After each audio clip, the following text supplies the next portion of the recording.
And the word craving is very, very important.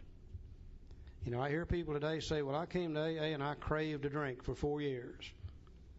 No, in the context of the Big Book, that's the wrong use of the word craving. They might have needed a drink, wanted a drink, desired a drink. The only way an alcoholic can crave alcohol is to first put it in the body. Then the physical craving develops, and then we can't stop and we end up drunk. So in the recovery section of the book, when you see the word craving, it's always referring to the body, never to the mind. We'll use the word obsession for the mind. The word craving is for the body. Now, he goes on a little further over on Roman numeral 28, and he talks about 5 different kinds of drinkers. Then he drives this idea of the phenomenon of craving home being an allergy one more time. Let's look at these 5 drinkers. He said the classification of alcoholics, this on Roman numeral page 28. The classification of alcoholics seems most difficult, and in much detail is outside the scope of this book. He said there are, of course, the psychopaths who are emotionally unstable. We're all familiar with this type. They're always going on the wagon for keeps, and they are over-remorseful and make many resolutions, but never a decision. We call that type 1. There is a type of man who is unwilling to admit that he cannot take a drink. He plans various ways of drinking. He changes his brand or his environment. That's type 2. There is a type who always believes that after being entirely free from alcohol for a period of time, he can take a drink without danger. Type 3.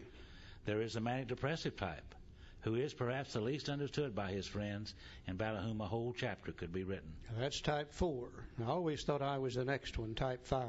So then there are types entirely normal in every respect, except in the effect alcohol has upon them. They are often able, intelligent, friendly people. God, I like that. Wasn't that great? Any more type 5s in the room tonight? Yeah, a whole bunch of you.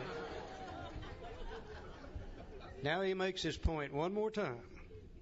All these and many others have one symptom in common. They cannot start drinking without developing the phenomenon of craving.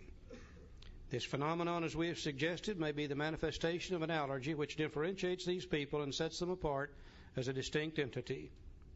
It has never been, by any treatment which we are familiar, permanently eradicated. The only relief we have to suggest is entire abstinence.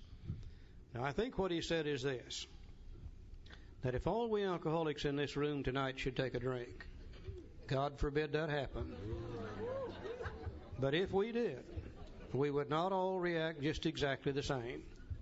In just a little bit, one of us would be crying in our beer, oh, boo-hoo-hoo-hoo, the world's not treating me right. In just a little bit, one of them will be up here on this stage hooping and hollering and dancing and cutting up and having a hell of a good time. In just a little bit, there'll be 2 over in that corner getting in a fight just sure as anything. Look over here, there'll be a couple, one putting the make on the other. We tend to do that too when we drink. We would do many different things, but if we're a real alcoholic, there's one thing that every one of us would do. We would start looking for a second drink.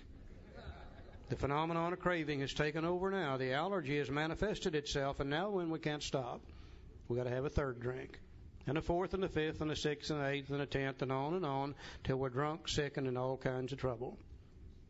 Now, it really doesn't make any difference whether we're born with it or whether we drink ourselves into it. I was born with it, I'm sure. First drink I took at age 14, the allergy presented itself that night, and I got drunk. Every time I drank, I got drunk. I drank 26 years. I don't ever remember taking one drink of anything that had alcohol in it. It always led to 2 to 3 to 6 to 8 to 10, and etc. Some of you, I'm sure, drank with safety for several years. But somewhere you crossed the line. And the same thing began to happen to you after several years of drinking that happened to me from the very beginning. But what difference does it make? The fact is, that's the way we are tonight. I know that's the way we are tonight, too. Because if we were not that way tonight, we wouldn't be in this room tonight. If you and I could drink without getting drunk, where would we be? We'd be out there drinking without getting drunk. But you see, we can't do that. That's what we've got in common in the fellowship of Alcoholics Anonymous, is we can't drink without getting drunk. Now, back in the 1930s, this was the doctor's opinion. In the 1930s, they knew very little about metabolism. Today, they know lots about metabolism. Today they know that if you put anything in your system, such as a piece of bread or a piece of beefsteak, that the mind and body recognizes what that is. Certain organs of the body begin to produce some things called enzymes. They attack that food and begin to break it down and separate it into usable and non-usable items. What the body can use, such as the proteins, the amino acids, the vitamins, the body will retain. What it can't use, it will dissipate through the urinary and intestinal tract. They call that metabolism. Today, they have proven that the doctor's opinion is no longer just an opinion. It's actual truth. Now, we're going to look at a little picture here for just a minute. And I want to stress that this is not AA information. AA won't get involved into why we're allergic because that might bring controversy. But this information presented to us a few years ago by members of the medical profession is so interesting and has such depth and meaning for people like us, I think we would be remiss if we didn't look at it. So let's look at it for just a moment. In the center of that picture, there's 9 people there that drink safely. They are at ease with alcohol. They take a drink or two, the mind and body senses it, the enzyme production starts, and the enzymes attacks the alcohol, breaks it down into acetaldehyde, then to diacetic acid, then to acetone. In the final stages, it becomes a simple carbohydrate made up of water, sugar, and carbon dioxide. The water will be dissipated through the urinary intestinal tract. The sugar is calories, energy. Empty calories. None of the amino acids, none of the vitamins, but a form of energy. The body will burn them, store the excess to be as fat to be used at a later date. The carbon dioxide will be dissipated through the lungs. In the normal social drinker, this takes place at the rate of approximately 1 ounce per hour. Now, I know it'll vary with different people, but the average is 1 ounce per hour. And if they don't drink more than 1 ounce per hour, they can't get drunk. Their body metabolizes it and burns it up and gets rid of it at that rate. Very seldom do you see a social drinker drinking more than 1 ounce per hour. If you're with one of them and they're drinking more than 1 ounce per hour, you better get out of the way, because they're going to puke on you after a while. They'll either go to sleep or they'll puke on you, one of the two, every time. The left-hand side is the one who does not drink safely, or is at dis-ease with alcohol. And if you want to use the word disease, that's all it means. Something that separates you from the norm. We alcoholics put it in our body, the same thing happens. The enzymes attack the alcohol, break it down to acetaldehyde, then to diacetic acid, then to acetone. It seems as though in our bodies, the enzymes necessary to complete the metabolism, breaking it down from acetone to the simple carbohydrate, are not there in the same qualities and or quantities as they are in the body of the non-alcoholic. Therefore, it stays in our body for a longer period of time as acetone. It is proven today that acetone ingested into the human system that remains there for an appreciable period of time will produce an actual physical craving for more of the same. The non-alcoholic's body, it goes through that stage so rapidly the craving never occurs. In our body, it stays there long enough, the craving develops, and that demands a second drink. Now just think, you got most of the acetone from the first, now you put that in from the second. The acetone level goes up. And if the acetone is what causes the craving, then the craving becomes harder with the second drink. Now you put in the third. You got most of the first, nearly all the second. Now you put in the acetone from the third, and the craving goes up. And that demands a fourth. You got most of the first, nearly all the second, that from the third. Now you put in the acetone from the fourth, and as the acetone level increases, the craving becomes harder.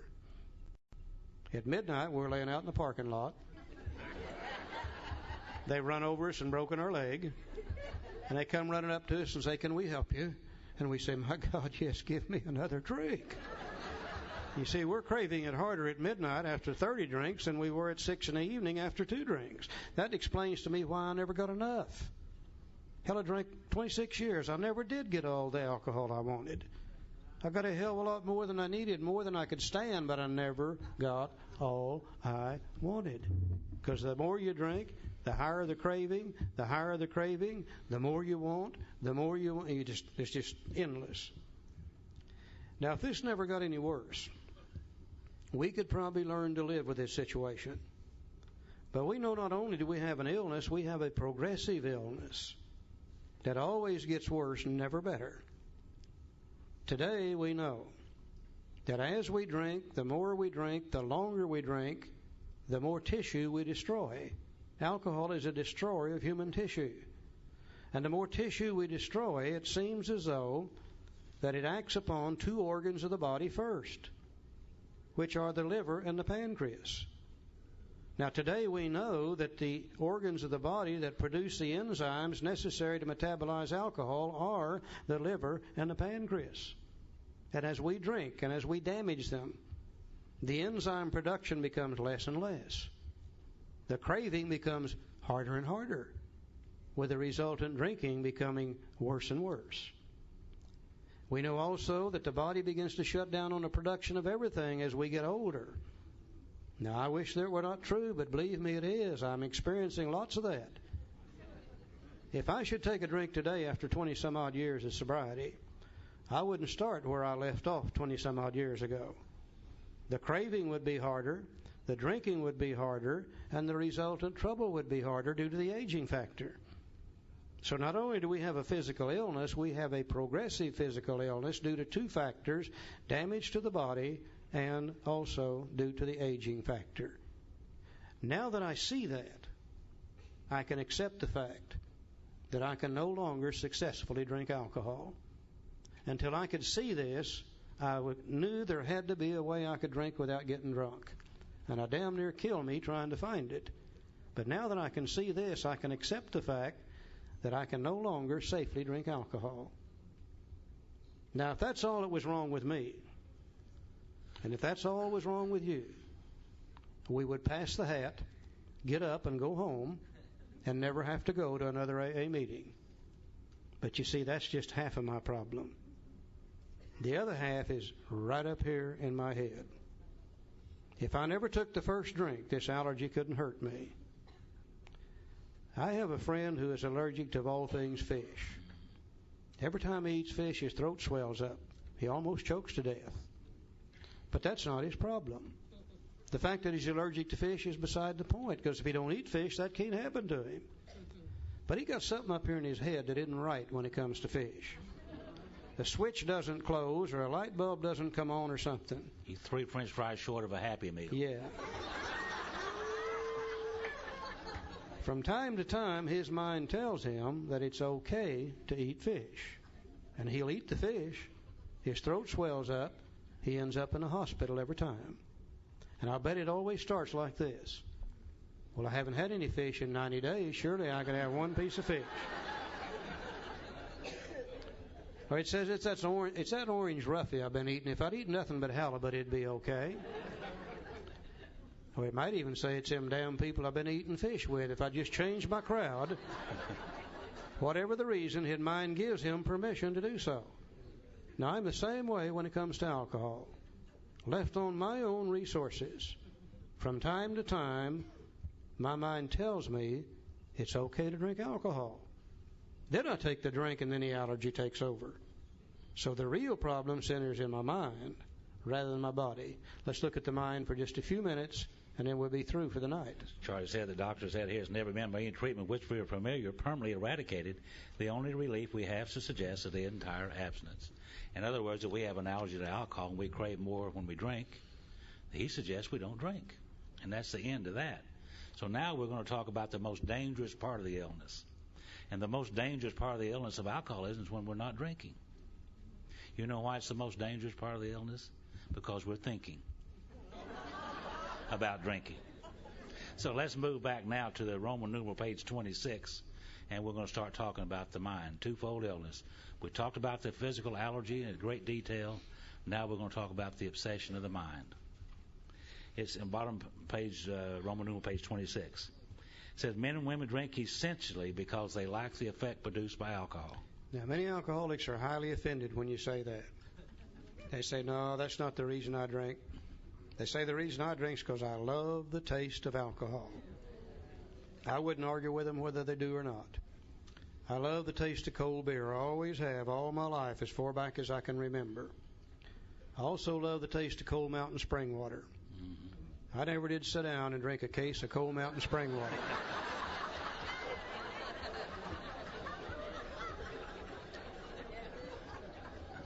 You see, that beer did something for me that spring water didn't do. All my life as a kid growing up, I was on the outside of the crowd looking in. Always wanted to be a part of and knew I could not be. Always knew that whatever I said, whatever I did, it would be the wrong thing. People would laugh and I would be embarrassed. You ladies, I couldn't even get around you. If I got around you, I would just absolutely, completely tongue-tied you. Scared me to death. One night somebody gave me a drink of moonshine whiskey, and all those fears disappeared. And I was allowed to ask a girl to dance with me for the first time in my life. I was allowed to take her home from the dance for the first time in my life. We got in the back seat of a 36 Chevrolet, and I was allowed to do some things I'd been wanting to do for a long, long time. I loved what alcohol did to me, for me, not to me, but for me. Now, if it gave me a slightly tipsy, out of control, beginnings of a nauseous feeling, I wouldn't love that. But you see, it gives me that great, exciting, in-control feeling and allows me to function in a manner I'd never been able to function before. Men and women drink essentially because they like the effect produced by alcohol. I think that we can all pretty well identify with that effect in the beginning. I certainly had that same effect, drank it for the same reasons. But we know that alcoholism is a progressive illness, too. It gets worse over time. And after a while, I began to do some of those things that Charlie talked about. And I began to drink more and more and more. And I began to wake up some mornings with a little guilt, shame, and remorse as a result of things that I was doing while drinking. And that brought on more drinking, and I had to drink to get rid of those feelings, so another effect by which I drank. And as the years and time went by and the trouble that I had in my life went by, in the end, I drank for the sickest effect of all, which is total oblivion. And there's only one thing wrong with oblivion, though, isn't there? You wake up. Then you got to start doing it again. So there are many, many effects by which we drink, and it progressively gets worse. He said the sensation is so elusive that while they admit it is injurious, they can after a time differentiate the true from the false. To them, their alcoholic life seems the only normal one, and I couldn't recognize the true from the false because my alcoholic life had become normal to me. Everywhere I went, alcohol was involved. Every bar that I went to, they drank like that the way I did in that bar. I didn't go to those bars. That's what I was doing down there at the Zebra Lounge. And one time, I remember I woke up one morning and had a clear thought. And I looked over at my wife, Phyllis, and I said, Phyllis, do you realize that most people don't drink like we do? Now, you know what she said? I don't talk this way. This is what she said. She said bullshit. That's just what she said. Everybody we know drinks just like we do. I thought, oh, that's true. So my alcoholic life had become normal. The abnormal had become normal, and I couldn't hardly tell the true from the false in that light. Now he begins to describe how people like us feel whenever we're sober, in forced periods of sobriety. He said, to them, they are restless, irritable, and discontented. Put a few little words in there, too. Said we're full of guilt, shame, and remorse. And remember, when we first got sober, we were new, they said if we didn't drink, we were going to feel better. Well, you're going to feel better, all right. You're going to feel resentment better. You're going to feel anger better. You're going to feel a lot of things better. Running around, feeling lousy as hell, wanting to feel better, knowing only one way to feel better.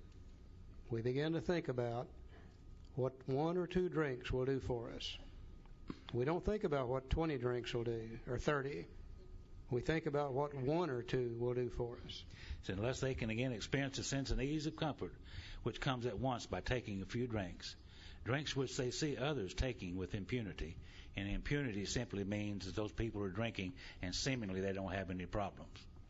And after they have succumbed to the desire again, as so many do, after we finally give it in and taken a couple of drinks, and then the phenomenal craving develops, they pass through the well-known stages of a spree, emerging remorseful with a firm resolution not to drink again. And how many times have I done that? How many times have you done that? Come off of one of those big drunks and long extended period drunks and promise them and yourself and anybody that will listen, I'll never do it again. I'm through. I promise you, I'm through. And those of you who made those promises, you know that we were sincere and we meant that. He said this is repeated over and over and over and over. And unless this person can experience an entire psychic change, there's very little hope for his recovery. So you quit talking about the body now. He's talking about the psychic change, the mind. Later on in our book, the psychic change is going to be described as a spiritual experience, a spiritual awakening, a personality change. All 4 words meaning the same thing, a psychic change. There's very little hope for its recovery. So the change is going to have to become here in the mind. Let's look at this picture up here again for just a moment. Over here on this side, we could see that because of the allergy, we can no longer safely drink alcohol. But as we said before, that's not going to bother us if we don't take the first drink. So apparently the problem is going to be over on this side. The real problem centers in the mind, telling us we can drink, rather than in the body that ensures that we can't drink. Well, the doctor told us then, and they tell us today, there's nothing that can be done for that. So the only possible means of recovery would be to find a way to live where our mind don't tell us it's okay to drink. And we're dealing here with our emotions. We're dealing here with the way we think. We're dealing here with the way that we feel whenever we're sober. We are very, very complex human beings. Not only are we complex physically, but we also are complex mentally too. And all people experience emotions. All people experience from time to time anger, resentment, fear, worry, depression, excitement, elation, guilt, remorse. These are all emotions that all human beings have. Now, somewhere back in our lifetime, as we begin to experience those emotions as we grow up, we start seeking a solution to them. And like me, when I was that kid growing up, I was just an emotional basket case. Couldn't hardly function in normal society. Always scared to death, always worried, always angry, always doing things that I shouldn't do and feeling the guilt and the remorse associated with that. Now, I used to think only we alcoholics did that. But I found out today that that's normal. As kids grow up, everybody experiences these kind of feelings. And they start looking for an answer, and many people find it in many different ways. Some people find that when they don't feel good emotionally, that they can go out here and start working. And the excess work seems to make them feel better. Some people find that when they're emotionally fouled up, they can eat certain foods, and that seems to make them feel better. Some people find that when they're emotionally disturbed, that if they can just get really involved deeper and deeper into sexuality, that makes them feel better. And some people find that there's establishments like this building that if you're emotionally disturbed, you can do a little gambling, and that makes you feel better. Now, it doesn't make any difference what you find that makes you feel better. When you find a solution to that emotional problem, your mind has a memory bank. It immediately records the solution. And the reason it does that is the next time you have that emotional problem, you don't have to go looking for a solution. Your mind feeds it back to you. Well, a little gambling made me feel better. Or that food made me feel better. Or that work made me feel better. Whatever. Now, that's called mental addiction. And everybody has that. You know, we become mentally addicted to certain types of automobiles. We become mentally addicted to our hairdressers. We become mentally addicted to certain dishwater products that we use. Dish soap, we've got a problem, we find the answer, the mind records it, feeds it back to us the next time we have the problem.